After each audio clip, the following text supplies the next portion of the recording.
향유 냄새라는 제목으로 은혜를 나눕니다. 고린도에 보게 되면 너희는 그리스도의 향기라 그랬습니다. 종종 말씀드리지만 과거에 이제 화장실, 제가 고등학교를 중학교 1학년 때 서울로 전학을 와서 답심리에 살면서 학교를 한영고등학교를 나왔습니다. 그 개천 양쪽으로 그 사근동이라고 하는 곳에 아마 기억하시는 분들은 아실 텐데 그 판자촌이 쫙 이렇게 양쪽으로 늘어져 있고 불이 한번 났다 하면은 적어도 한 50채에서 100채가 다 불이 타버리는 거예요. 연쇄 반응으로. 이제 거기는 집들이 이제 원체 많고 냄새가 참 지독합니다. 근데 더더군다나 이제 거기 화장실 이렇게 푸는 그 분들이 딱 나타났다 그러면 온 동네가 난리도 아니죠. 난리도 아니에요. 우리가 지나간 자리에 냄새가 나요. 그죠? 도둑이 지나간 자리에는 뭔가 없어지잖아요. 악취가 풍기듯이. 우리가 지나간 자리에 어떤 향기를 풍기고 있는가? 여러분들이 앉고 지나간 자리에 뭔가의 냄새가 배이게 됩니다. 여러분들 우리 교회를 다녀간 흔적이 하나님 앞에 고스란히 남게 될 것입니다. 어떤 향기를 남겨야 할까요, 여러분? 하나님께서 여러분들 가정을 보내셨는데 그 가정에 어떠한 향기를 지금 내가 품고 있는가? 하나님께서 직장이라는 것을 주셨는데 나는 그 직장에서 어떤 향기를 풍기고 지금까지 왔는가? 이 한번 생각해 볼 문제입니다. 자, 향유 냄새가 어디에서 났는가? 첫 번째 우리가 이 향유 냄새가 어디에서 났는가를 먼저 우리가 한번 보셨으면 좋겠어요. 1절을 다시 한번 봅니다. 6월절 엿새 전에 예수께서 베다니에 이르시니 그곳은 예수께서 죽은 자 가운데서 살리신 나사로가 있는 곳이라. 6월절 마지막 예수님이 이제 마지막 6월절 일주일 전에 일어난 일입니다. 그래서 예수님이 이제 엿새 전에 베다니에 다시 이제 도착을 하셨습니다. 앞에서 나사로를 무덤에서 다시 끄집어내신 이후에 빈들 가까운 에브라임 산지 쪽에 물러 가셨다가 이제 예루살렘 입성을 앞두고 나사로가 있는 이 동네에 다시 이르게 되신 거죠. 오늘 이 향유의 사건은 예수님께서 지금 6월절 엿새라고 하는 이 지점을 앞두고 십자가의 사건과 이렇게 관련이 있는 것을 은연중에 지금 드러내고 있습니다. 자, 여기에서 한 가정에 아주 진동하는 향유 냄새가 풍기게 되었다는 이 사실을 십자가를 지기 전에 아주 굉장히 영적인 우리가 받아야 할 그런 은혜로운 그런 메시지를 오늘 우리에게 주고 있습니다. 자, 우선 어디에서 이 향기가 풍겨나는가 봤더니 자, 2절을 보시면 시작. 거기서 예수를 위하여 잔치할세 마르다는 일하고 나사로는 예수와 함께 앉은 자 중에 있더라. 향기는 거기서 났어요. 거기서. 거기가 어딘지는 일단은 베단이라고 하는 예수님이 베다니에 오셨으니까 베단이라고 하는 동네에서 난 거는 분명합니다. 근데 그 베단이라고 하는 동네에서도 정확하게 어딘지는 여기 본문이 드러내지 않아요. 자, 일단 우리 교회에서 아름다운 향기가 그리스도의 향기가 풍겨져 나와야 합니다. 우리 아름다운 교회가 우리 주변에 좋은 그러한 향기를 품어내는 그런 교회가 지금까지 되었고 될 줄 믿습니다. 근데 이제 이거예요. 그렇게 아름다운 향기를 우리 성도들 가운데 누가 냈느냐는 거예요. 오늘 초점은 이겁니다. 자, 여러분들이 이제 스스로 생각하셔야 됩니다. 나도 거기에 있지 하면 감사한 거예요. 나와 상관없어 한다면 문제가 되지 않겠어요, 여러분? 그죠? 자, 일단 베단이라고 하는 지역에서 이 향기가 납니다. 근데 이 집이 어딘지는 성경에 기록되지 않았어요. 제가 보기에는 아마 의도가 있는 것 같아요. 이것을 읽는 화저로 하여금 나이기를 바라는 그런 마음, 사모하는 마음을 가지라고 이런 의도를 하시지 않았는가 하는 저만의 어떤 그런 생각을 한번 해봅니다. 자, 그런데 여기에는 이제 지역이 어느 집인지 나타나지 않았는데 마태복음, 다른 복음서 마태복음, 마가복음, 누가복음에는 이게 어떤 집인지가 소개가 되어 있습니다. 자, 한번 보시죠. 마태복음 26장 6절에는 이렇게 되어 있습니다. 자, 시작. 예수께서 베다니, 딱 맞죠? 여기는 베다니예요. 베다니, 그리고 나병 환자 시몬의 집에 계실 때 여기에서 향기가 났다고 이제 기록이 되어 있습니다. 아마 이 말씀으로만 본다면 문둥병자였으니까 나병 환자, 예수님으로부터 치유를 받고 예수님이 거기에 오셨을 때 이제 정상적인 사람으로 만나서 예수님을 위해서 지금 잔치를 했고 거기에서 이러한 사건이 이루어졌다, 이렇게 우리가 추측해 볼 수가 있습니다. 근데 일단은 우리가 이 문둥병자 시몬이라고 하는 이런 존재가 구체적으로 누군지를 알기가 성경적으로 참 쉽지가 않아요. 그래서 이런저런 설이 있는데 일반적으로 주님이 베다니 쪽에 오셨을 때는 거의 이 나사로 그리고 마리아 마르다 이 집에 머무신 걸로 성경은 그렇게 종종 기록이 되어 있습니다. 더욱 그리고 당시에 나병 환자는 정상적으로 동네 안에 있지 못해요. 율법적으로 격리되어야 합니다. 그래서 아마도 이 나병 환자 여기 나병 환자 여기 시몬이 이제 학자들이나 이러한 성경을 연구하는 사람들은 나사로와 아주 정말 친밀한 관계에 있거나 아니면 어떤 학자들은 이렇게도 봐요. 나사로의 부친으로도 뭐 그런 설교를 들으신 분들 계실 것 같아요. 저도 그런 설교를 들은 바가 있어요. 그래서 나사로의 부친일 가능성 또는 나사로의 누이였던 마르다의 남편일 가능성, 이게 하나의 설입니다. 이렇게 아무튼 이런 추측을 하는데, 근데 요한복음은 뭡니까? 여기 요한복음에서의 초점은 여기 이렇게 되어 있어요. 요한복음의 초점은 이 집이 어떠한 집이냐기보다 무엇을 지금 강조하고 있냐면은 예수께서 베다니에 이르셨을 때에 이곳은 예수께서 죽은 자 가운데서 살리신 나사로가 강조되어 있어요. 죽은 자 가운데서 살리신 나사로. 그리고 이 시점이 유월절 바로 일주일 전, 엿새 전이라는 시기와 연결을 시키고 있습니다. 왜냐하면 지금 이 집이 누구네 집이냐는 그러한 초점보다 지금 요한의 초점은 뭐냐면 예수님께서 바로 이 나사로의 죽음과 부활, 그리고 이 잔치집에서 이루어지고 있는 이 향유를 부은 이 사건이 바로 예수 그리스도가 앞으로 담당하게 될 십자가의 사건, 그리고 그 십자가를 통해서 뿜겨져 나가는 그러한 어마어마한 사랑의 향기와 연결을 시키고 있다 하는 것이죠. 초점은 거기에 있다는 겁니다. 자, 이제 이런 정황으로 봤을 때 이 잔치는 아마도 죽은 나사로가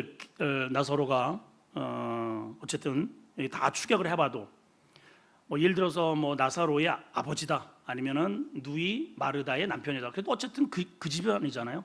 그래서 어쨌든 나사로를 살려주신 주님의 그 은혜에, 보은에 감사함으로 잔치를 벌였다 하는 것이 거의 정설로 생각이 됩니다. 자, 그런데 여기서 우리가 한 가지 좀 저는 생각해 보고 싶은 게 있습니다. 지난번에 지도를 제가 여러분들에게 보여드렸기 때문에 예루살렘을 이렇게, 예루살렘이라고 하는 성 이제 600m 고지에 이렇게 있어요. 그리고 성 밑에 이제 흰놈의 골짜기가 있고, 그리고 너머에 겟세마네 동산을 이렇게 훌쩍 넘으면 한 거기서 뭐 얼마 되지 않는 4, 5km 정도에 되는 그런 지역에 베다니가 이제 첫 번째 동네가 있는 것이죠. 자, 둔덕을 하나 두고 여기에서는 주님을 위해 주님이 오신다고 하니까는 잔치를 벌이고 있어요. 예, 잔치가 그냥 되지 않잖아요. 음식을 만들고 자기의 가장 귀한 분이니까 온 동네 사람들이 다 모여서 축제를 벌입니다. 주님 때문에. 그런데 한 동네를 이렇게 산을 하나 딱 넘어서 정말 주님이라면은 잔치를 벌이고 춤을 추고 열광을 해야 할 예루살렘에는 예수를 죽이려고 혈안이 되어 있더라 이 말이죠. 그래서 자, 이 얘기를 잘 들어보셔야 됩니다. 자, 오늘 보면은 여기 예루살렘에 있는 사람들은 한마디로 모태신앙인 거죠. 아주 뼛속 깊이 말씀이 꽉 차 있어요. 예배하면 이렇게 해야 되고 저렇게 해야 되고 모든 그 예배 프로세스를 조금만 이렇게 틀리게 해도 난리가 나는 동네입니다. 여기에. 예. 그리고 하나님의 집을 지금 차지하고 있어요. 근데 여기서는 예수 그리스도가 환영을 받지 못해요. 오히려 예수님만 나타나면 죽이려고 들어요. 이상하죠, 여러분? 근데 여기는 다 기득 세력들입니다. 근데 이쪽은 못 살아요. 예루살렘에 갈 만한 그런 위치도 안 되고 또 어쨌든 변방입니다. 비주류입니다. 못 배웠습니다. 가진 것도 없습니다. 그래서 은혜를 사모하다 보니 예수님께서 이곳에서 많은 기적도 행하셨고 심지어는 죽은 나사로도 살아나고 지금 예수를 위해서 잔치도 벌어지고 있네요. 하나님이 어디를 기뻐하실까요, 여러분? 그래서 주님이 늘 예루살렘에 올라가셨다가 거기가 하나님의 집인데, 당신의 집인데 거기서 못 주무시고 항상 여기 오셔서 주무셨어요. 여러분들이 이렇게 지나가는 행로에 주님이 여러분들 집으로 쑥 언제든지 들어가서 주무실 만한 그러한 영적 조건이 되어 있는지를 우리가 한번 보라는 거죠. 여러분 무슨 차이일까요? 왜 이렇죠? 이유는 딱 이겁니다. 예루살렘에는 알량한 자신들의 기득권이 있어요. 기득권. 그거 지키려고. 네, 그것 때문에 그래요. 자기들에게 주어진 현재 누리는 이 기득권을 저 양반 때문에 계속 지적을 하니까 이 독사의 자식들아 막 이러니까 그걸 회개할 생각을 하지 않고 그 기득권을 거머쥐는 것을 놓을 생각이 없기 때문에 배척을 하고 있는 것입니다. 그러나 이 너머에 있는 사람들은 어차피 가진 게 없어요. 그리고 또 심령이 가난합니다. 그러니까 주님을 붙잡았더니 여기에는 잔치가 벌어지고 있더란 말이죠. 여러분 주님으로 인하여 잔치하는 그러한 여러분들의 삶이 되기를 축복합니다. 주님 때문에 잔치해야 돼요, 여러분. 세상에서 뭐가 이렇게 기득권이라 하잖아요. 좋은 데 들어가고 뭔가 이루어지고 대박이 나고 집을 사고 어쩌고 여기는 그것 때문에 잔치하는 곳이지만 여기 베다니에는 예수님 때문에 잔치하는 동네가 됐단 말이에요. 하나님이 어떤 이 두 가운데에서 무엇을 더 기뻐하실까? 뭐 물으나 많아져 여러분. 여기 잔치에 임하는 여러 가지 얼굴의 모습이 오늘 보면 등장을 합니다. 자, 우선 말씀해 보니까 마르다는 예수님을 사람들과 함께 예수님을 대접하기 위해서 분주해요. 그리고 나사로는 우선 본인이 여기 이제 부모가 지금 등장을 하지 않기 때문에 돌아가셨는지 어쨌는지 모르지만은 어쨌든 잔치의 주관자로서 주님과 함께 제자들의 일행을 접대하면서 예수님과 식탁을 함께 마주하면서 식탁 교제를 하고 있습니다. 지금 요한은 이 글을 쓰면서 여기에 묘한 하나의 그림 우리에게 던져주고 있어요.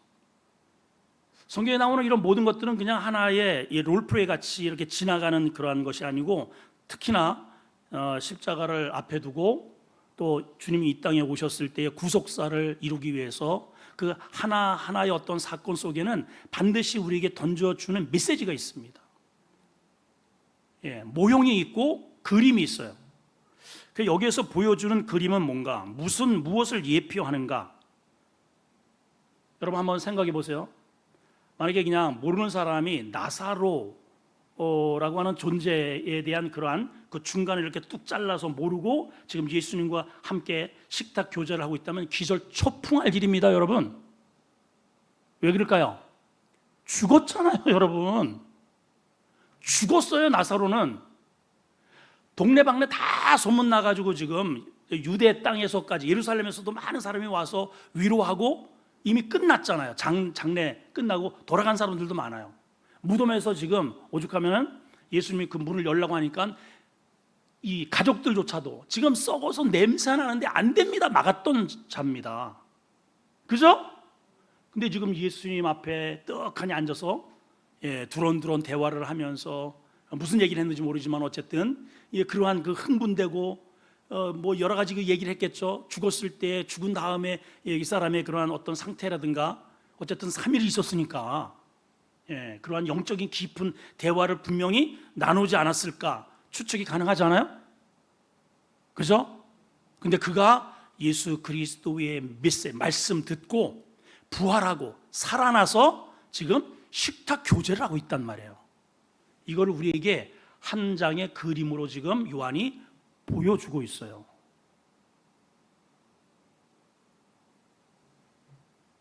이걸 보라는 거죠. 이게 우리와 전혀 무관한 게 아니고 나사로에게만 해당되는 얘기가 아니라 우리 모든 인류, 죄의 싹스로 죽을 수밖에 없는 무덤 가운데에 우리가 갇히게 될 우리에게 주는 메시지라는 것이죠. 아멘이죠? 여러분, 많은 사람들이 지금 예루살렘을 바라보면서 거기에 무덤에 묻혀서 실제로 썩어갔어요. 근데 나사로는 달랐단 말이에요. 많은 사람들이 그렇게 인생에 가는 길에 죽어서 묻혔단 말이에요. 우리도 그렇게 될 거예요. 근데 나사로는 달라요. 주님이 찾아가셔서 문을 열래요. 열었더니 나사로야 나오래요. 그랬더니 시체가 걸어서 나와가지고 풀어서 다니게 하래요. 그랬더니 지금 예수님 옆에서 식탁 교제를 하면서 교제를 나누고 있단 말이에요. 무슨 얘기입니까, 여러분? 여러분, 이 자리에 있는 우리 모두가 다 한 번 죽는 것은 사람에게 정해져 있다 그랬어요. 그래서 우리도 언젠가는 나사로처럼 그 무덤에 들어가게 될 겁니다. 근데 누가 다시 부활해서 예수님 앞에서 저 천국에서 식탁 교제를 하게 되느냐? 예수 그리스도의 그 말씀을 듣고 걸어 나오는 자라는 거예요. 이 땅에서 믿는 자예요. 그 음성을 듣고 반응하는 자라는 거예요, 여러분. 여러분, 죽은 사람 한둘입니까, 여러분? 지금도 여기저기서 수없이 그냥 죽어서 다 어디로 갑니까? 무덤 속으로 그냥 쓸려서 썩고 끝입니다. 그러나 그 가운데에 걸어 나올 자가 있다는 거예요. 하나님 앞에서 다시 식탁 교제를 하면서 교제하면서 과거에 우리가 살았던 이런 이야기들을 옛날 이야기처럼 두런두런 이야기를 하면서 실질적으로 영생을 누리는 존재가 있다는 겁니다. 누굽니까? 누구예요? 그리스도와 영적 교통이 이루어지는 자입니다. 아멘이죠? 나사로야 나오라 할 때 나오는 자예요. 예배에 나오는 자, 그의 음성을 듣는 자, 할렐루야! 평소에 주님을 사모한 자, 우리가 그 안에 끼어 있게 될 겁니다. 그러니까 예루살렘에서 지금 떵떵거리고 잘 살고 여기서 잔치하는 거 이거 부러워하지 마세요, 여러분. 내가 연봉이 얼마고 은퇴한 다음에 어쩌고 저쩌고 뭐 노후가 뭐 다 보장됐고 그래가지고 어쩌자는 거예요. 잘 이거 피부 이거 잘 관리해가지고 좋은 모습으로 그냥 무덤에 들어갈 뿐입니다. 여러분, 겉사람보다 주님은 속사람을 보셔요. 이게 중요합니다. 자, 이제 보세요. 누가복음 22장 30절. 제가 지금 설명을 드린 이 말씀이 주님이 그대로 해석을 해놓으셨어요. 자, 읽습니다. 시작. 너희로 내 나라에 있어 내 상에서 먹고 마시며 또는 보좌에 앉아 이스라엘 12지파를 다스릴 거다. 딱 나와 있잖아요. 너희가 뭐라고요? 내 나라에서 이제 이 땅은요 마귀의 나라입니다. 마귀의 나라. 그래서 이 마귀의 나라에서 마귀의 음성 듣고 가는 자들은 그냥 무덤 속에서 끝납니다, 삶이. 그러나 이 나라에서 하나님의 말씀을 듣고 무덤에서 빠져나오는 자, 그 사람은 장차 어떻게 된다고요? 내 상에서 먹고 마시며 나와 함께 보좌에 앉아 다스림의 역사를 이루게 된다. 약속하고 계셔요, 여러분. 주의 음성에 귀를 기울이기를 축복합니다. 주님의 음성에 귀를 기울여 나오라 할 때 딱 달려 나오세요, 여러분. 동யம் 이게 묻그러더라도 달려 나오세요. 그러면 주님이 풀어주셔요. 다 풀어주십니다. 풀어 다니게 하십니다, 여러분. 사단은요 우리를 결국은 다 묶어버려요. 다 꽁꽁. 그래서 그냥 무덤에다 던져버린단 말이죠. 우리의 미래가 그렇게 될 거예요. 그러나 주님을 만나는 자는 삶이 달라져요. 할렐루야. 자, 이제 마리아의 헌신을 한번 보겠습니다. 자, 오늘 3절을 중점적으로, 오늘 3절까지만 말씀을 읽었는데 3절을 읽습니다. 자, 크게 시작. 마리아는 지극히 비싼 향유 곧 순전한 나드 한 근을 가져다가 예수의 발에 붓고 자기 머리털로 그 발을 닦으니 향유 냄새가 집에 가득하더라. 자, 이 사건은 우선 사복음서에 다 등장을 합니다. 그만큼 이거는 중요한 메시지를 담고 있다는 거죠. 예수 그리스도의 죽음과 부활에 관련된 메시지이기 때문에 사복음서가 다 취급하고 있어요. 자, 그런데 여기 이 향유를 부은 여인이 누구냐 하는 것을 우리가 좀 한번 살펴볼 필요가 있습니다. 우선 여기에는 마리아라고 이렇게 딱 이름이 명시되어 있죠. 근데 이 마리아가 막달라 마리아인지 7 귀신을 들렸던 그 창기인 그 마리아인지, 예수님의 어머니도 마리아잖아요. 마리아가 성경에 여러 면 등장합니다. 그리고 나사로 누이였던 마리아인지. 자, 우선 마태복음과 마가복음에는 이름이 안 나와요. 익명의 여자로 소개가 됩니다. 자, 마태복음 26장 6절 7절입니다. 한번 보십시다. 시작. 예수께서 베다니 나병 환자 시몬의 집에 계실 때 한 여자가, 이렇게 돼 있어요. 이름이 없죠? 한 여자가 매우 귀한 향유 한 옥합을 가지고 나와서 예수님의 머리에 부었다. 이렇게 돼 있습니다. 마가복음 14장에도 똑같이 그렇게 돼 있어요. 한 익명의 한 여자가 이렇게 돼 있습니다. 자, 그런데 누가복음은 좀 더 달라요. 누가복음 7장 36절 7절 한번 봅니다. 시작. 한 바리새인이 예수께 자기와 함께 잡수시기를 청하니 이에 다시 크게 좀 또렷또렷하게. 자, 이거를 좀 잘 읽어 놓으셔야 됩니다. 자, 다시 한번 읽습니다. 시작. 한 바리새인이 예수께 자기와 함께 잡수시기를 청하니 이에 바리새인이 집에 들어가 앉으셨을 때 그 동네에 누가? 죄를 지은 한 여자가. 이래서 아마 학자들이 7 귀신 들렸던 창기로 이렇게 해석을 하는 것 같아요. 어쨌든 여기는 죄를 지은 한 여자가 바리새인 집으로 와서 옥합을 가지고 와서 부은 것으로 이렇게 되어 있습니다. 그런데 이제 요한복음에는 베단이라는 장소는 같지만 누구의 집인지가 나오지 않아요. 그리고 많은 사람들이 아까도 얘기했지만 이 향유 부은 여인을 마리아, 7 귀신 들렸던 창기 마리아로 그렇게 생각을 하는 경우가 있습니다. 자, 그런데 마태나 마가나 어디에도 그러한 내용은 없죠. 없어요. 그리고 요한복음에도 지극히 정상적인 가정에서 자란 마르다의 자매로 등장을 합니다.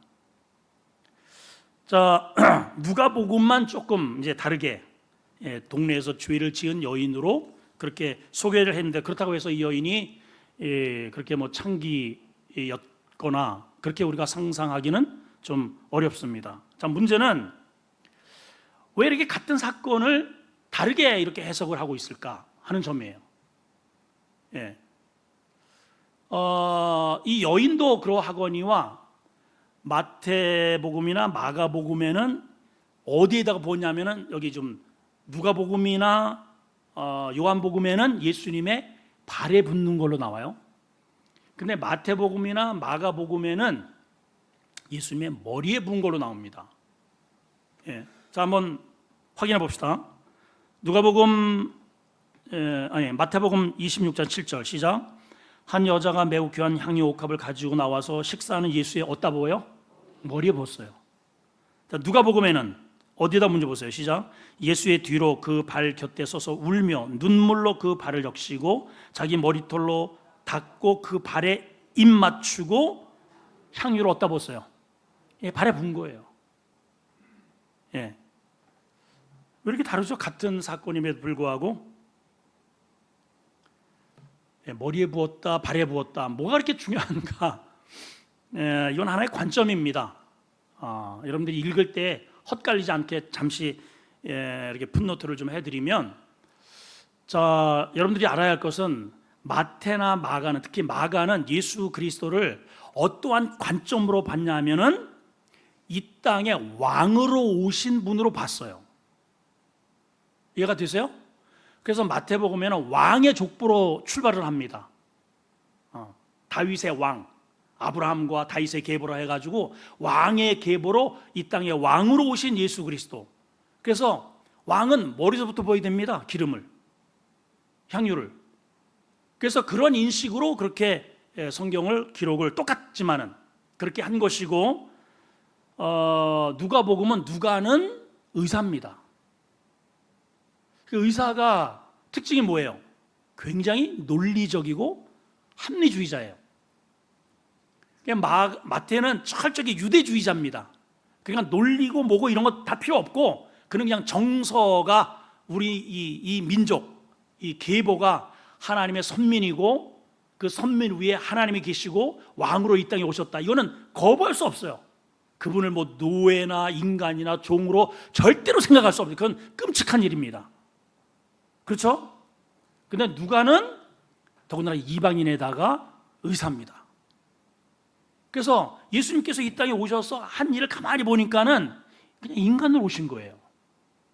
그리고 종이 되셔서 낮은 자리에서 섬겨주시더란 말이에요. 그래서 누가의 관점은 어떠한 관점으로 보냐면, 누가복음을 전부 다 읽어보면 주님께서 끊임없이 그 높으신 분이 인간이 되셔서 이 땅에 오셔서 사람들을 다가가시고 구원해 주시고 고쳐 주시고 건져 주시고, 그러한 의사의 그러한 시각적으로 그렇게 그려낸 거예요. 예.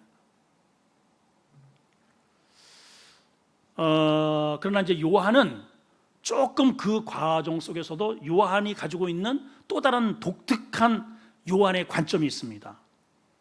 다른 복음에서의 없는 것들이 요한복음에 그래서 굉장히 많이 나와요. 그래서 요한의 그러한 시각이 굉장히 아주 이 센시티비티하고 굉장히 아주 감수성이 굉장히 예민하고, 같은 복음서를 다루더라도 구속사적인 그러한 틀을 정확하게 잘 읽어 내려가는 그러한 특징을 가지고 있어요.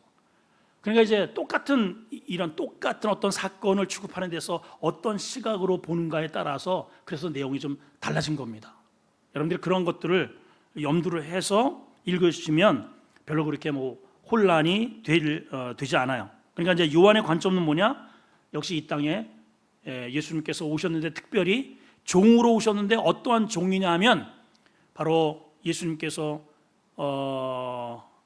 이제 이 여인의 이러한 사건을 통해서 마리아가 자기 오라비가 예수님을 통해서 죽음에서 다시 살아나는 부활의 사건을 다루면서 이거를 가지고 예수님과 연결을 시키는 거예요.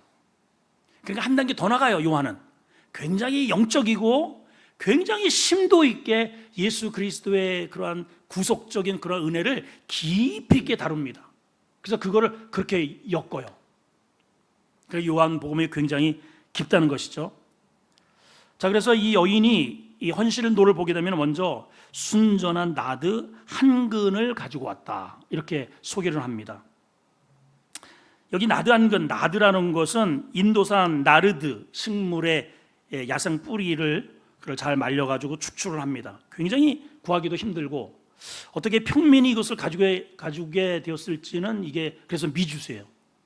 어떻게 이게 좀 못 사는 베다니의 것도 여인이 이렇게 비싼 향유를 개인이 소지를 하고 있었을까? 참 이게 아이러니하단 말이죠. 근데 어쨌든 하나님께서 그 여인에게 이거를 주셨는데 은혜죠, 은혜. 그렇죠, 여러분? 못 사는 동네에서 이 엄청난 이 비싼 거를 가지고 지금 여기 나중에 이제 뒤에 나오지만은 가룟 유다가 뭐라고 이야기합니까? 이거를 가난한 자들에게 이거를 팔아서 준다면은 300데나리온이나 이거 받을 수 있습니다. 1데나리온은 장정 하루 품값이라 그랬어요. 그러니까 일반적으로 요즘 기술자들은요 30만 원 받아요. 30만 원. 그리고 이런 노무자들도 거의 보통 15만 원 뭐 이렇게 요즘은 그렇게 받습니다. 그냥 10만 원만 치더라도 10만 원만 쳐도 300일이니까 얼마예요, 여러분?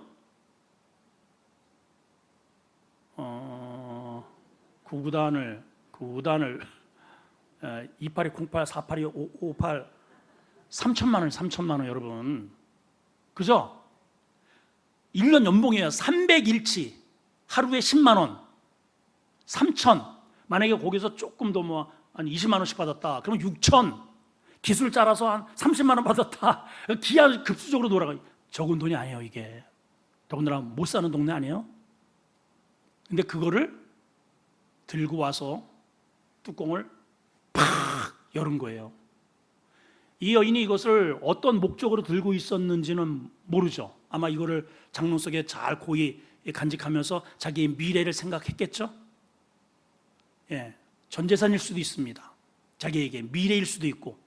근데 예수님에게 이거를 과감하게 뚜껑을 팍, 그래서 옥합을 열었다 그러잖아요. 이거 한번 열면은 그냥 끝나는 겁니다. 이거를 예수님께 싹 쏟아부었다는 것이죠. 자, 근데 더 중요한 건 뭐냐? 자기 머리털로 그의 발을 닦았다, 이렇게 설명을 해요. 여기는 몇 가지 굉장히 중요한 영적 의미를 가지고 있는데, 자기 머리털로 그 발을 닦았다, 이 메시지 속에 진정한 예배자의 모습을 보여주고 있어요. 예배가 뭔가를 보여줍니다. 예배가. 자, 우선 우리가 이렇게 생각할 수 있어요. 순전한 나드 한 근. 오늘날 보면 이게 이제 돈이죠. 물질입니다. 그래서 어느 정도 조금 약간의 부담이 되는 그러한 물질과 열망이 있으면은 우리 주님을, 하나님을 감동시킬 수 있다. 그러한 감동적 예배를 드릴 수 있다. 일단은 실제로 그런 것 같아요. 여러분 가운데에 좀 적지 않은 물질을 이렇게 딱 하나님 앞에 드린 주간은요, 실제로 표정이 좋습니다. 그렇잖아요, 그죠? 적지 않은 물질을, 예를 들어서 정말 한 1,000만 원을 정말 들고 와서 하나님께 1,000만 원을 드렸다. 그날은 메시지와 상관없이 은혜 받습니다. 그분이 진짜예요. 한 1억 정도를 드렸다. 그러면 교회만 쳐다봐도 그냥 은혜를 받게 돼 있어요. 자, 그러면 주님께서 과연 이렇게 진짜 적지 않은 이런 3천만 원을 지금 이거 드렸으니까, 일당을 20만 원으로 보면 6천만 원을 드린 거 아니에요. 6천만 원. 일반적으로는 3천만 원, 1,000만 원만 드려도 이게 진짜 가슴에 펴질 일인데 3천만 원을 드렸으니, 야, 이게 주님이 기뻐하실 일이 아니에요. 근데 과연 정말 주님이 이 금액에 대해서 감동을 해서 이 복된 예배로 이거를 인정하셨을까? 저는 절대로 그렇다고 보지 않아요. 아니, 이 주님이 누구예요? 이 세상을 만드신 분인데 돈 많이 누가 헌금을 했다고 해서 그것 때문에 감동하실 분입니까? 그것 때문이 아니고, 옥합도 옥합이지만 이 옥합을 주님께 부어드린 그 다음 행동 때문에 그래요. 이게 진정한 예배자의 모습이라는 거죠. 그 행동을 어떻게 했어요? 이렇게 했어요. 나드 한 근 3천만 원 정도 되는 그러한 그런 가치 있는 것들을 뚜껑을 팍 깨어가지고 예수님의 발에다가 확 부었어요. 그리고 자기의 머리를 풀어요. 그리고 닦으려면 어떻게 되겠어요? 엎드려야죠, 여러분. 예. 엎드려서 자신의 머리털로 발을 문댑니다. 자, 이 그림을 잘 생각해 보세요. 여인의 머리는요, 그 여인의 인격입니다. 여인의 머리는 그 여인의 자존심이에요. 그러니까 여인의 머리는 그 여인에게 있어서의 최고입니다. 최고의 것으로, 여인이 가지고 있는 최고의 것으로 주님의 가장 낮은 것을 섬기고 있는 거예요. 지금 이해가 되세요? 내가 가지고 있는 최고의 가장 귀한 것이라면 교회를 위해서, 하나님을 위해서 가장 가치 있고 최고의 것에 써야지. 하찮은 데 쓰면 되겠어요, 여러분? 네? 그래서 여러분 잘 보세요. 뭐 어디에 교회를 짓는다. 그러면 대체적으로 어디에다 쓰기를 원하면은 이 강단을 하기를 원해요. 다 비슷해요, 사람들이. 예, 지난번에 평택 하는데도요, 강단 헌금만, 이 강단이 몇 개를 살 정도의 돈이 모아지더라고요. 다른데 뭐 다른 게 할 게 많이 있잖아요. 그건 어쩔 수 없는 거예요, 여러분. 내가 귀하게 물질을 드렸을 때 그것이 가치 있는 곳에, 기왕이면 쓰여지기를 원하지. 그것을 주방 어디에 뭐 해가지고 뭐 도배하는데, 저 세멘트 사가지고 그냥 이렇게 빵 꼬는데 그렇게 땜빵 하는데 이런데 쓰이기 원치 않아요. 네, 여러분 잘 보세요. 예배가 뭐냐? 예배가, 우리는 자꾸만 예배를 드리면서 나를 자꾸만 의식을 해. 내가 드러나기를 원하고, 해놓고선 내가 인정받기를 원하고, 어쨌든 나라고 하는 존재를 자꾸만 드러내는데, 여인은 거꾸로입니다. 자신의 가장 가치 있고 미래의 최고의 것들을 하나님 앞에 팍 깨서 드리면서 주님의 가장 더러운 것을 자기의 가장 고결한 것으로 그걸 풀어가지고 문대고 있더라 말이에요. 이게 예배예요. 이게 예배입니다. 예배. 거기에 뭐 누가 시킨 것도 아니에요. 뭐 누가 시켰습니까, 여러분? 자기 스스로가 그동안에 주님의 자기 가정에서 오셔서 말씀을 전해주신 것이려나, 또 이런저런, 또 더군다나 시몬이 누군지는 모르지만 어쨌든 그 사람도 어쨌든 마르다의 남편이일지 아니면 자기의 아버지일지는 모르겠어요. 어쨌든 같은 집인 것은 맞는 것 같아요. 어쨌든 그분도 격리된 거 아니에요? 이만 죽은 거나 마찬가지 아닙니까?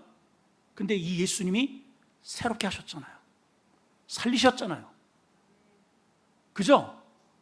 더군다나 자신의 오라비가 무덤에서 지금 썩어가고 있는데 주님이 열래요. 말씀 한마디 하니까 그대로 그냥 살아나왔어요. 현장이 여기 있어요. 이분을 위해서 무엇이 아깝겠냐는 거예요, 여러분. 여러분, 예배는 와가지고 구경하고 메시지가 좋으냐 맛없냐 평가하고 뭐 성가대하고 구경하고, 이게 예배가 아닙니다, 여러분. 예배는 뭐냐? 주님을 정확하게 만나는 게 예배예요. 예수 그리스도가 어떤 분인지를 정확하게 만나면 나의 가장 귀한 것들을 풀어냅니다. 여러분, 많이 모였다고 거기에 성공하고 귀한 하나님이 기뻐하시는 교회인 줄 아십니까? 수많은 사람들이 잘 차려입고 쭉 왔다가 한 개도 풀지 않고 그냥 가는 교회, 빵일 수 있습니다, 여러분. 그걸 기억하셔야 돼요. 예배란 나를 이렇게, 사실은 나사로의 그 모습은 나의 모습이잖아요. 그죠? 우리도 언젠가 그렇게 무덤에서 있다가 썩어져서 지옥 갈 인생이었습니다. 근데 주님의 문을 열어서 그 속에 당신이 들어가셨잖아요, 여러분. 그걸 그림으로 오늘 보여주셨잖아요. 그리고 당신이 내가 썩어질 것을 대신 거기에서 지옥의 형벌을 당해주시고 나를 거기에서 내보내주신 나사로예요, 내가. 그 사람이 우리 가족이란 말이에요. 그거를 경험한 마리아가 무엇이 아깝겠냐는 거죠, 여러분. 그래서 자기의 가장 고결한 것을 풀어 헤친 거예요. 그리고 주님의 교회에 가장 잘 안 보이는 곳에 가서 쓰레기를 두시고 화장지를 끄집어내고 똥 묻은 것을 자기 손으로다가 벅벅 문대면서 청소해도 전혀 아깝지 않은 거예요. 이 사실을 모르는 사람은 교회에 조그만 나에게 자존심 상하는 이야기만 스쳐버리면은 분노 댕기 합니다, 여러분. 이유가 뭘까요? 지금 이 예루살렘에 사 있는 사람들 예수님을 잡아 죽이려고 그래요. 이 차이예요, 이 차이. 이해가 되시죠? 향기는 어디에서 나요, 지금? 죽은 사람이 살아난 곳에서 나고 있어요. 이거예요, 여러분. 똑같이 앉아있지만은 죽은 자가, 내가 어차피 나는 죽은 인생, 소망 없는 인생, 내가 예수님 만나서 내가 다시 살았어, 거기에서 나는 거예요. 거기에서. 그 사람은 자기의 머리를 풀게 되어 있어요. 시간이 아깝지 않아요. 어떤 것이든 주님을 드려도 늘 울어도 그 큰 은혜 다 갚을 길 없어. 이게 예배자의 모습이라는 것이죠. 아멘입니까? 여기 이렇게 와가지고 앉았다가 말씀 듣고 가는 게 예배가 아닙니다, 여러분. 구경하는 게 예배가 아니에요. 우리 예배 보러 가자, 농담이라도 예배 보러 간다는 말은 하지도 마세요, 여러분. 여러분들이 구경꾼이에요? 내가 머리를 풀고 예수님의 나의 가장 가치 있는 것을, 가장 내가 아끼는 것을 하나님 앞에 털어서 가장 더러운 부분을 문댈 만큼 귀한 분이 주님이라는 거죠. 오늘 이거를 보여주고 있는 거예요.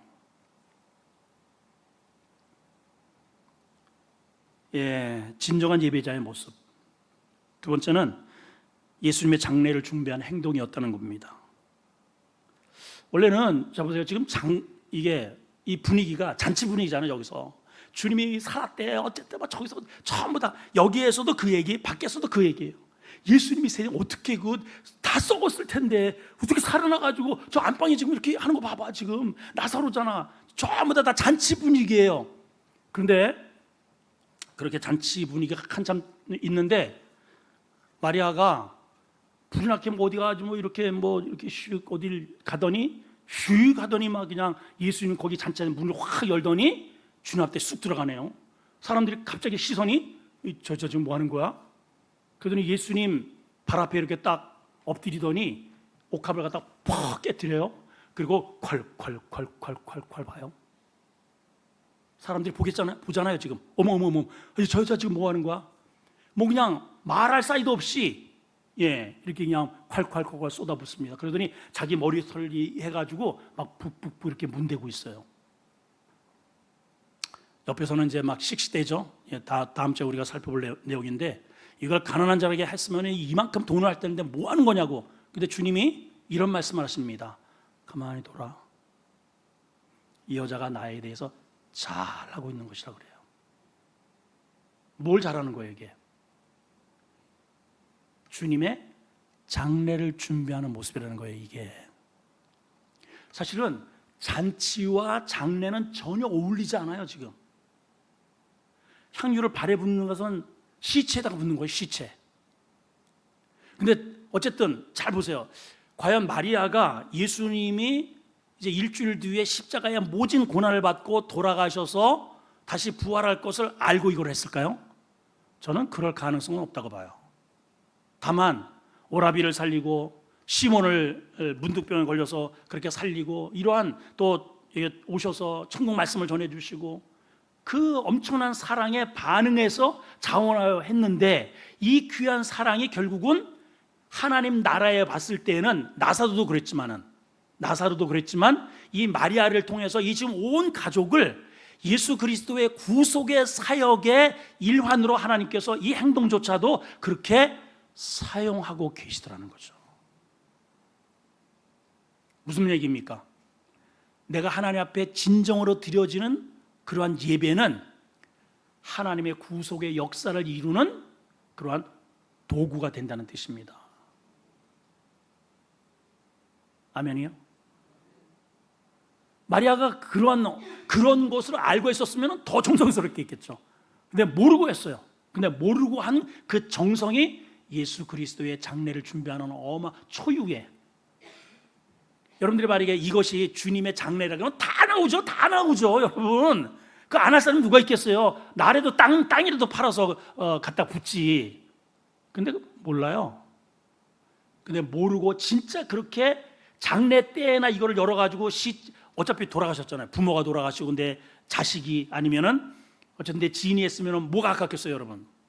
여러분 자식이 장례 칠 때를 보세요. 제일 좋은 거, 제일 좋은 관. 장례는 하여튼 뭐 아끼지 않더라고요.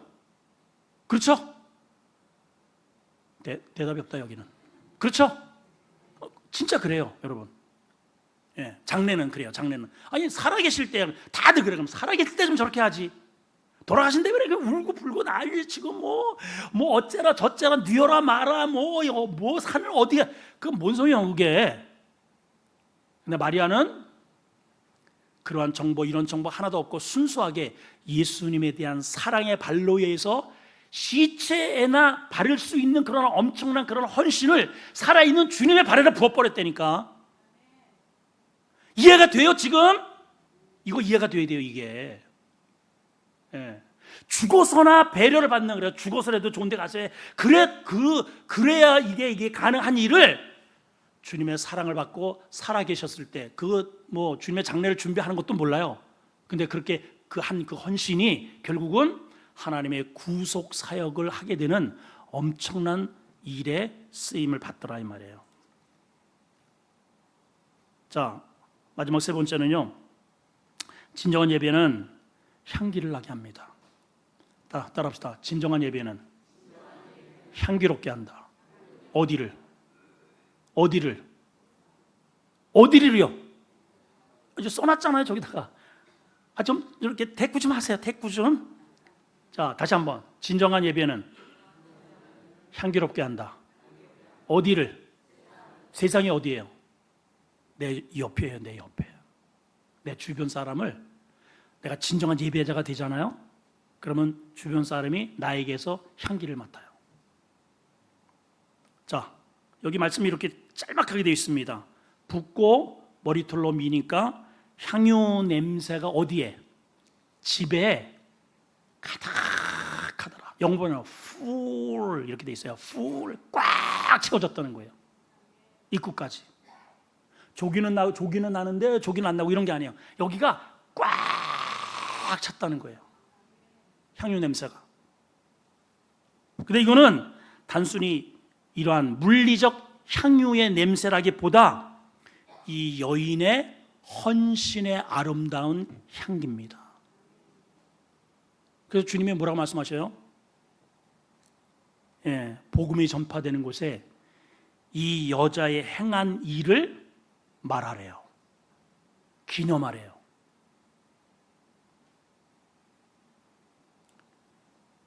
자, 이것은 아까도 얘기했지만은 하나의 모형을 보여주고 있습니다. 예수님이 자기의 가장 귀한 것들을 깨트려서 자신의 머리로 가장 낮은 것을 섬겼듯이 앞으로 주님께서 하나님께서 가장 아끼시고 눈에 넣어도 아프지 않는 독자 예수 그리스도를 가장 더럽고 추하고 마구간에서 뒹구는 죄덩어리인 우리를 구원하기 위해서 아낌없이 당신의 가장 귀한 머리털을 풀어서 우리를 씻어주시고 문대주신 그 사랑의 예표를 이 그림을 통해서 보여주고 계신 거예요. 저 여러분들은 그 사랑을 받은 거예요. 그 사랑을. 아멘이죠? 그래서 기념하라는 거예요. 그래서 오늘날에도 여러분 크고 작은 나의 헌신은 자원하는 헌신은 주변을 향기롭게 합니다. 여러분 세상은 그렇지 않아요?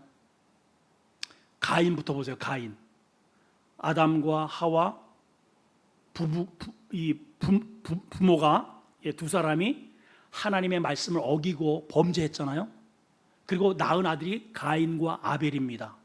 예배드려요. 둘 다 예배드렸어요. 그래서 뭐 피의 제사를 드렸느냐 과일로 드렸느냐 이런 문제가 아닙니다. 하나님도 다 이거 농사지라고 했는데 농사를 안 받으시고 짐승은 받고 그런 의미가 아니에요. 거기에 문제는 가인과 그 제물은 이렇게 돼 있어요. 예, 가인은 그냥 아벨은 이제 목동 일을 했으니까 아벨 히브리서에 보게 되면은 아벨은 아벨과 자신과 제물을 드렸는데 가인은 이 예물만 드린 거죠. 마음이 담기지 않은 거예요. 마음이 없는 예배를 하나님이 거절하셔요. 그러면 회개하면 되잖아요. 그렇죠. 그런데 거기에 시기가 발동해서 동생을 들로 데리고 나가서 죽여버립니다. 하나님께서 그 가인에게 이런 말씀하셔요. 죄가 네 문지방에 늘 엎드려 있느니라. 여러분 지금 이렇게 멀쩡해 보이잖아요. 저도 마찬가지예요. 똑같아요. 저도. 예, 지금 이렇게 문지방에 이렇게 엎드려 있다가 제가 이거를 밟지 않고 일어서 집안에서 예를 들어서 부부싸움을 했습니다. 애들이 속을 세게 했어요. 그러면은 바깥에 나가면서 일어나 해가지고 이 죄를 벌떡 해가지고 들고 나가면은 바깥에서 난리가 나는 거예요. 여러분. 이걸 다스리래요. 자, 바깥에서 어떤 기분 나쁜 일이 있어요. 여기는 아무것도 몰라. 근데 괜히 와가지고 심퉁 부리고 막 그냥 투덜거리고. 왜 그런 줄 아세요? 죄가 문지방에 엎드려 있어가지고 문지방에 들어가면서 일어나 해가지고 그 죄를 끌고 들어가서 그래. 그러니까 들어가나 나오나 이 세상은요 죄악이 관영하는 세상입니다. 이해가 되시나요? 그 문제를, 그런 환경 속에서 뒹구는 우리를 하나님께서 가장 당신이 아끼시는 머리와 같은 예수 그리스도를 보내셔서 예수님보다 더 존귀하고 더 고귀한 게 누가 있겠어요, 여러분? 사도 바울은 주님을 안 다음에 이런 고백했습니다. 내가 세상에 있는 모든 철학, 지식, 모든 것들을 다 두고라도 예수 그리스도를 아는 지식이 가장 고상하다 그래서 고상하다고. 그런 분이에요, 주님이. 그런 분을 가장 더럽고 낮은 우리를 위해서 내어주신 거예요. 마리아의 헌신이 바로 그걸 보여주는 거예요, 여러분. 그런 사랑을 주님만 받은 게 아니고 우리가 받은 거예요. 내가. 여러분, 저와 여러분들이 그런 사랑을 받은 거예요, 여러분. 아멘이죠? 그러니까 인상 쓰면 안 돼요. 지금 주님과 이게 다시 살아나서 마주하면서 잔치자리에 있는 나사로의 표정을 여러분들이 한번 가서 이렇게 크로즈업을 해보세요. 인상 쓰실까요? 쓰고 있을까요? 주님 너무 섭섭하네요. 그때 빨리 오셔가지고 저 죽지 않게 했어야지. 왜 무덤에 갔다가 나오게 했어요? 이랬을까요, 여러분? 그랬다는 표정이네. 에? 천국이에요, 거기가 천국. 그죠? 우리가 그런 거 아니에요. 중생. 죽었다가 다시 살아난 중생한 자 아니에요. 정말 우리가 중생한 하나님의 자녀라면 우리가 그런 사랑을 받은 존재이기에 오늘 이 말씀의 메시지가 뭡니까? 그런 사랑 가운데 향기를 드러내는 삶을 살라는 거죠. 그죠? 예. 주님이 지나간 자리에는요 이런 향기가 나요. 이런 향기가 나요. 근데 저 예루살렘 사람들이 지나가면은 참 악취만 나요. 악취만. 예. 여기서는 그래서 이 베다니에서는 이렇게 향기가 나는데 예루살렘에서는 멋진 황금 보밀 가지고 있으면서 아주 기가 막힌 예배는 멋들어지게 하는데 악취를 풍기고 있더라는 거예요. 말씀 한 구절 보면서 오늘 우리 찬양은 아까 우리 불렀던 그 찬양이 있더라고요. 주발 앞에 박자 나 잘 못 맞추겠어. 우리 부목사님이 좀 나와서 기타 치고 오늘 이 말씀을 이렇게 배경으로 해서 좀 찬양을 했으면 좋겠습니다. 에베소서 5장 2절입니다. 2절을 오늘 결론적으로 한번 같이 한번 읽겠습니다. 시작. 그리스도께서 너희를 사랑하신 것 같이 너희도 사랑 가운데서 행하라. 그는 우리를 위하여 어떻게 해요? 자신을 버려서 향기로운 제물과 희생 제물로 하나님께 드렸다. 그런 사랑을 우리가 받은 거예요. 그런 사랑을 받으셨어요? 당신이 가장 아끼시는 머리 같은 그런 존재를, 머리 같으냐, 머리를, 우리의 더러운 발을, 우리의 죄인 우리를 씻어주러 이 땅에 오셨어요. 그래서 우리가 변화된 겁니다.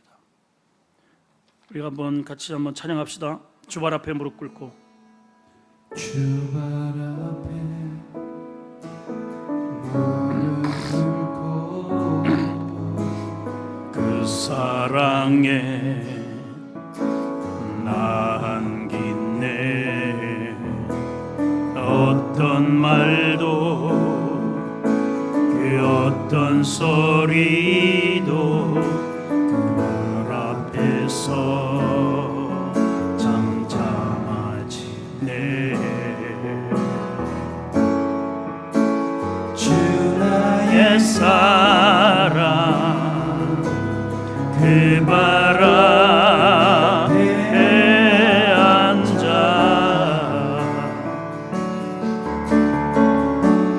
내 모든 기도는 사랑의 노래가 되네. 주의 옷자락 만지며 주의 그 발을 씻으며 주님 그 발에 입 맞추며 나의 왕관을 놓으리. 주의 옷자락 만지며 주의 두 발을 씻기며 주님 그 발에 입 맞추며 나의 왕관을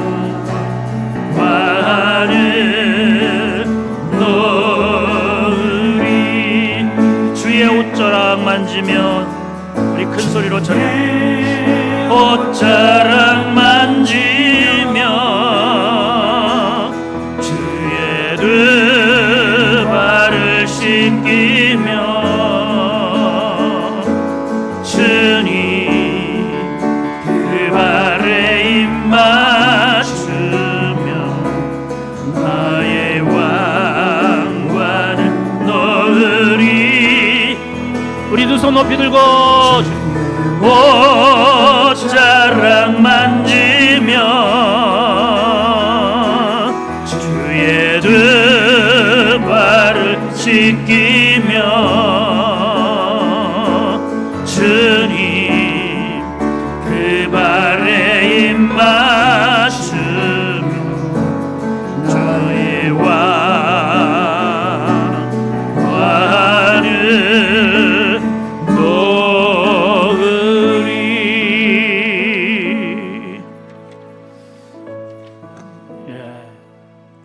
마리아의 헌신이 정말 세계적인 헌신인 것 같아요. 자기의 전 재산과 같은 옥합을 과감하게 털어서 예수님의 발에 붓고 자기의 가장 고결한 머리털로 그것을 문대는 그 사랑과 희생, 그 헌신, 우리가 본받아야 할 모습이 아닌가 싶습니다. 여러분, 신앙생활하면서 많이 속상했을 때가 있었을 거예요. 그래서 자존심 다친 일도 분명히 있었을 겁니다. 마귀는 끊임없이 우리의 문지방에서 그거를 자꾸만 부추깁니다. 네가 이런 말을 듣고도 이런 모욕을 내 머리로 발을 닦으면서 이 교회에 있겠는가, 자꾸 우리에게 분당질을 합니다. 네, 여러분, 오늘 말씀을 들어보면 주님이 그런 희생을, 그런 사랑을 우리에게 주신 분이에요. 그렇다면 우리도 나의 가장 고결한, 나의 가장 가치 있는 것을 주님의 이 교회의 가장 낮은 곳에 내가 기꺼이 옥합을 열 수 있어야 되지 않을까 싶습니다. 우리 한번 기도하실 때 하나님, 그렇군요. 오늘 먼저 부활의 역사가 내 안에 있기를 원합니다. 회복의 역사가 있기를 원합니다. 주님으로 인하여 다시 웃음의 역사가 있기를 원합니다. 마르다처럼, 마리아처럼 어떤 것을 주님께 드린들 아깝지 않는 그런 헌신의 예배자가 되기를 원합니다. 자, 주님 한번 부르짖고 통성으로 기도합니다. 주여, 자비 하나님 아버지, 오늘 향유 냄새가 온 집에 가득하다고 했습니다. 하나님, 향유는 어디에 났습니까? 예루살렘이 아닙니다. 하나님 아버지, 성전이 아닙니다. 하나님, 베다니의 작은 움막입니다. 나사로가 있었던, 그리고 아버지 하나님, 문둥병자 시몬이 있었던 그곳에 하나님은 이 엄청난 헌신의 역사가 일어나 옥합이 열리고 아버지 하나님, 여인의 머리털로 예수님의 발을 문대며 온 가정에 이 향기가 가득 채워졌다고 했습니다. 하나님 아버지, 바로 이것이 우리 하나님께서 이 땅에 당신의 아들을 이 땅에 보내셔서 가장 귀하신 주님을 아버지 하나님, 죄인인 우리를 위해서 아버지 하나님 씻겨주기 위해서, 우리의 더러움을 씻겨주기 위해서, 죄를 씻겨주기 위해서 하나님 아버지 희생의 아버지 사랑을 우리에게 보여주신 것을 우리에게 보여줍니다. 그러한 사랑을 우리 받은 우리가 하나님, 우리 가정에서, 교회에서, 하나님 사회에서, 이웃에게 하나님 아름다운 그리스도의 향기를 드러내는 모습을 아버지 하나님 가질 수 있도록 우리 하나님 역사해 주시옵소서. 하나님, 우리가 주님을 정확하게 만나기 원합니다. 참된 예배자의 모습으로 세워지기를 원합니다. 참된 예배자의 모습이란 하나님 아버지, 우리 주님 앞에 이러한 사랑으로 나의 가장 귀한 것을 하나님께 아버지 여는 것입니다. 희생하는 것입니다. 나의 가장 고귀한 것으로 주의 아버지 교회를 위하여, 성전을 위하여, 우리 하나님의 영광을 위하여, 복음을 위하여 드리는 것입니다. 하나님, 이러한 은혜가 우리에게 있기를 원합니다. 이러한 결단이 우리에게 있기를 원합니다. 그래서 우리 교회에서 그리스도의 아름다운 향기가 나게 하시고, 하나님 아버지, 우리 가정에서 내가 가는 곳곳마다 아름다운 이 향기가 드러날 수 있도록 주님 은혜를 베풀어 주시옵소서. 주님 감사합니다. 오늘 말씀을 통해서 마리아의 헌신이 무엇을 의미하는지를 깨달았습니다. 주님에게 큰 은혜를 받고 주님으로 인하여 시몬이 문둥병에서 고침받고, 또한 오라비가 무덤 가운데에서 걸어 나오는 이 엄청난 은혜를 받은 마리아는 자기가 가지고 있는 가장 귀한 전 재산과 같은 옥합을 열기에 주저하지 않았습니다. 주님이 바로 그러한 분이라는 것입니다. 그리고 붙고 자기의 가장 고상한 것으로, 가장 최고의 것으로 주님의 가장 낮은 부분을 문댑니다. 예배자의 참 모습을 우리에게 보여주십니다. 바로 이것이 바로 하나님께서 가장 귀한, 눈에 넣어도 아프지 않은 독자 예수 그리스도를 이 땅에 보내셔서 가장 더러운 우리 죄인을 씻기기 위해서 그와 같은 사랑을 주셨습니다. 우리가 그러한 사랑을 받은 자라면 우리가 마르이아와 같은 예배자의 모습으로 주님을 섬기게 하시고 교회를 섬기게 해 주시옵소서. 옥합을 열어야 향기가 납니다. 나의 아버지 하나님 꼭꼭 묶어져 있는 가장 귀한 것을 깨뜨려야 이 교회에서, 가정에서, 내가 처해 있는 사회에서 그리스도의 아름다운 향기를 뿜어낼 수 있습니다. 우리가 지금까지 지나간 자투에 어떠한 향기를 우리가 풍기고 다녔는지를 보게 해 주시옵소서. 혹시 악취를 풍기고 다니지 않았는지 아버지 이 시간 회개하기 원합니다. 이제부터 우리도 이 엄청난 사랑을 받은 자로서 우리의 옥합을 열게 하시고 과감하게 하나님 교회를 위해서, 그리스도를 위해서, 복음을 위해서 하나님 아버지 붙고 나의 가장 고결한 것으로 하나님 아버지 하나님 앞에 예배자의 모습으로 그렇게 세움받도록, 쓰임받도록 역사해 주시옵소서. 예수님의 이름으로 기도합나이다. 아멘.